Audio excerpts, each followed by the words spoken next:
Merci à la revue Conflit pour avoir collaboré avec nous dans la création de cette vidéo. Aujourd'hui, nous allons parler de l'océan Indien, un océan à l'histoire ancienne, riche, qui gagne en importance au XXIe siècle à mesure que le pivot géopolitique mondial se déplace vers l'Asie. Les océans, certains le savent, ce sont sans doute les zones géographiques qui vont jouer le rôle le plus important dans les prochains siècles.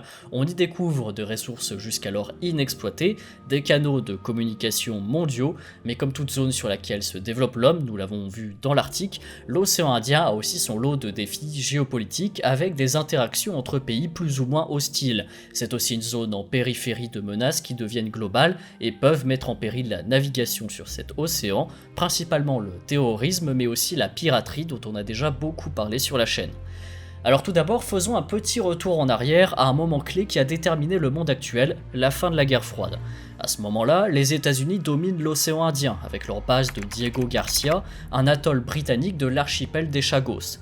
L'atoll permet de couvrir la zone indienne, d'approcher les côtes orientales africaines, mais aussi l'Indonésie ou encore le golfe Persique, voire même l'Australie, un excellent moyen de contrôler les voies de communication et de projeter des moyens militaires vers les zones sensibles. La fin de la guerre froide ne va pas être de tout repos pour les États-Unis qui sont pourtant victorieux.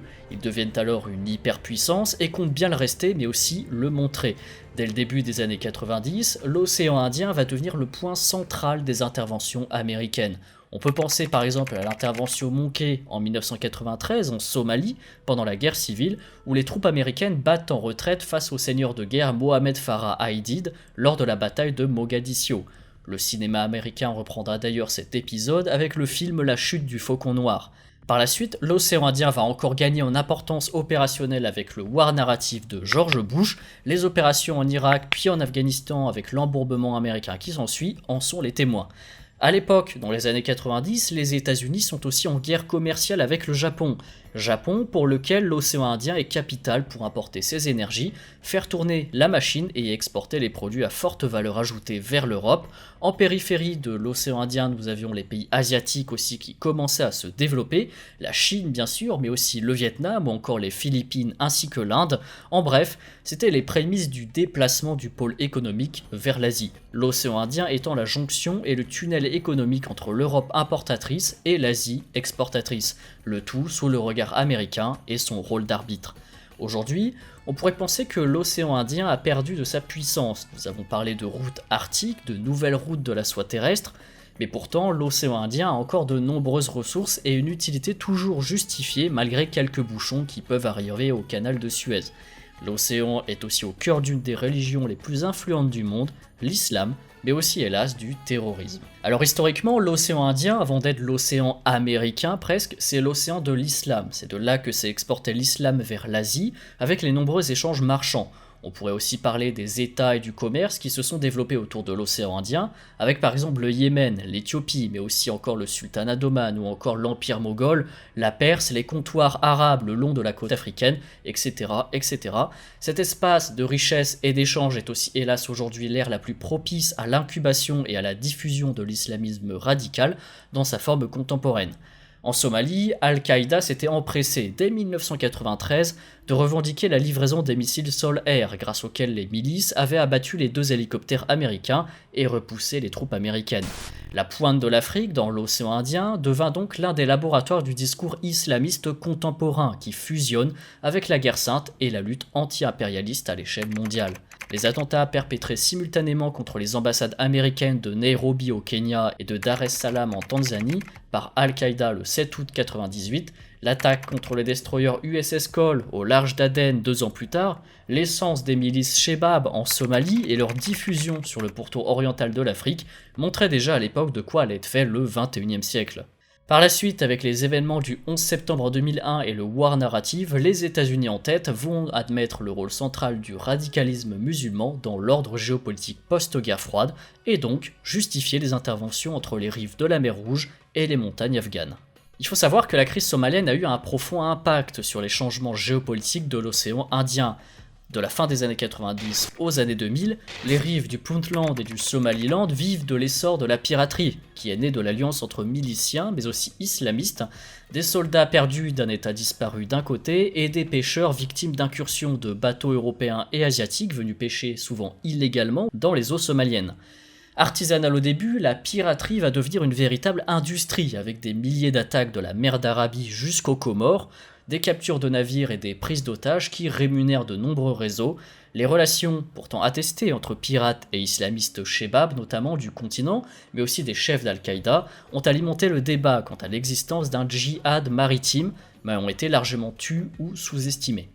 Ce qui a déclenché une réaction mondiale, c'est tout simplement le facteur économique. La hausse drastique des politiques d'assurance souscrites par les armateurs, qui a donc entraîné une forte augmentation des coûts dans notre monde globalisé. Pour la première fois depuis la Seconde Guerre mondiale, les 5 membres permanents du Conseil de sécurité de l'ONU ont donc procédé au déploiement conjoint de forces navales, rejoints par une quinzaine d'autres nations sous l'égide de la conférence SHIDE. Pour la première fois aussi, la Chine projetait à l'époque ses forces navales au-delà des eaux bordant l'Empire du Milieu. De même, la lutte contre la piraterie permit aussi au Japon, par exemple, un redéploiement naval sans précédent depuis 1945. Et bien sûr, bien après 2011, vous connaissez la suite de l'histoire, les marines internationales qui ont procédé à cette opération de destruction de la piraterie ont globalement réussi leur mission, même si la source même de la piraterie, qui avait des fondements politiques et humanitaires, n'ont toujours pas été traitées. La lutte contre la piraterie a tout de même laissé un héritage dans l'océan Indien très marqué par les actions militaires. L'océan Indien est donc une zone critique avec d'importants enjeux, mais aussi des tensions géopolitiques. Il faut savoir qu'on retrouve énormément de navires militaires de toutes les puissances maritimes du monde, indiennes, russes, chinoises, japonaises, italiennes, françaises, etc., etc. Le but étant d'avoir un œil sur le passage de Suez et donc le trafic mondial. Aussi, l'océan Indien est donc non seulement la voie majeure d'approvisionnement en matières premières du marché chinois par exemple, en pleine expansion, mais aussi de l'ensemble du marché asiatique. Il est aussi, dans sa zone plus au sud et via notamment le canal du Mozambique, la voie par laquelle s'exporte 50% du trafic mondial des hydrocarbures. Il y a donc une dimension stratégique à laquelle s'ajoute un élément nouveau de première importance, les ressources.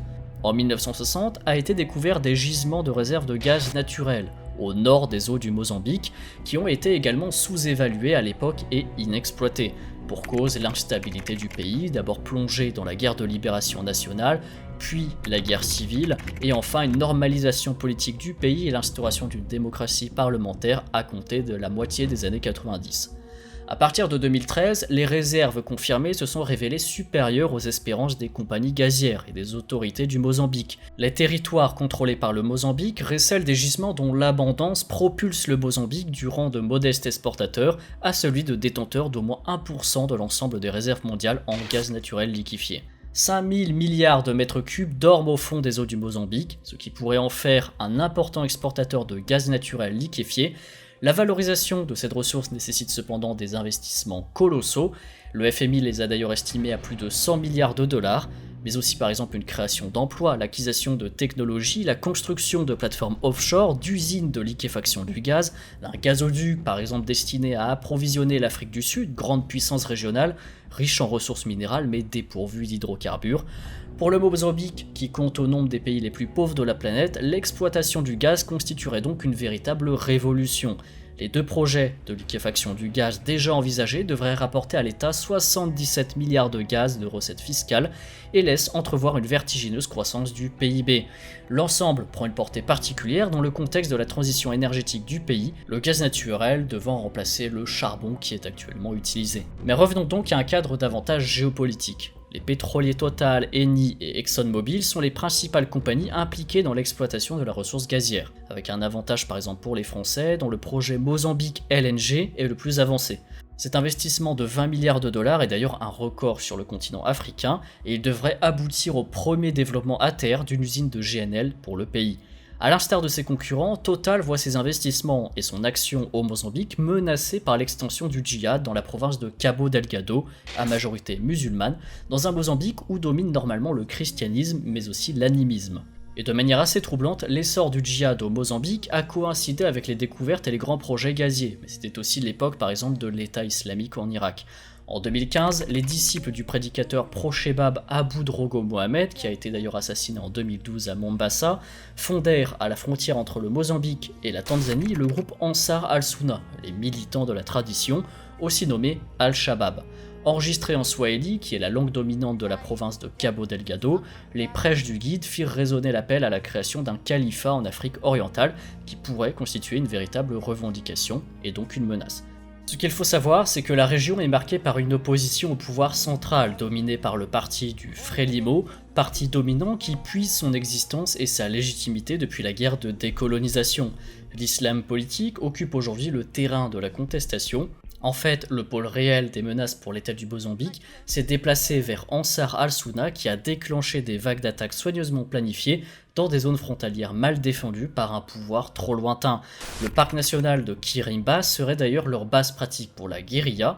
Le mouvement terroriste est parvenu en quelques années à passer de l'insurrection à une quasi-guerre civile, voire même une guerre civile pleine et entière. Les attentats et attaques ont à ce jour tué 2000 personnes et jeté plus d'un demi-million d'habitants de la province sur les routes. Mais c'est récemment en 2020, après un ralliement des Shebabs mozambicains à l'État islamique, que la violence a connu son apogée.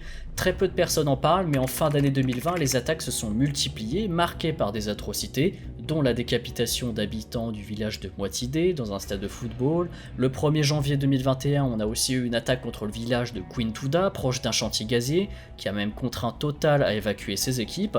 Et en 2021 encore, les groupes djihadistes ont d'ailleurs attaqué la ville portuaire de Palma, avec les crimes de guerre habituels. Les troupes du Mozambique sont en état de guerre, soutenues par les sociétés militaires privées, par exemple les Sud-Africains de Dick Advisory Group. Le PDG de Total demande même l'aide militaire des États européens contre l'État islamique dans la région, et cette demande est aujourd'hui reprise par le président mozambicain Filipe Nyusi qui exhorte Total à reprendre ses activités.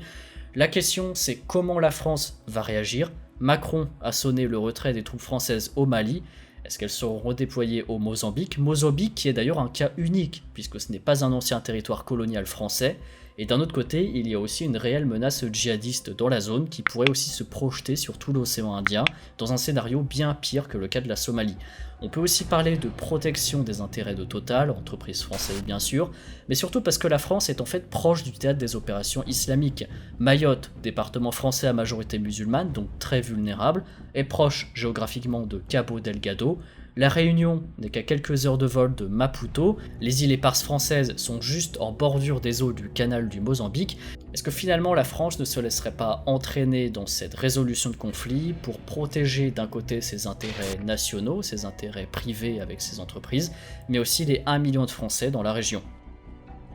Si vous voulez à la fois soutenir Terabellum et vous munir d'ExpressVPN, qui est, je le rappelle, le meilleur VPN au monde par sa simplicité, sa vitesse et ses serveurs, n'hésitez pas à cliquer sur le lien d'affiliation directement en description de cette vidéo.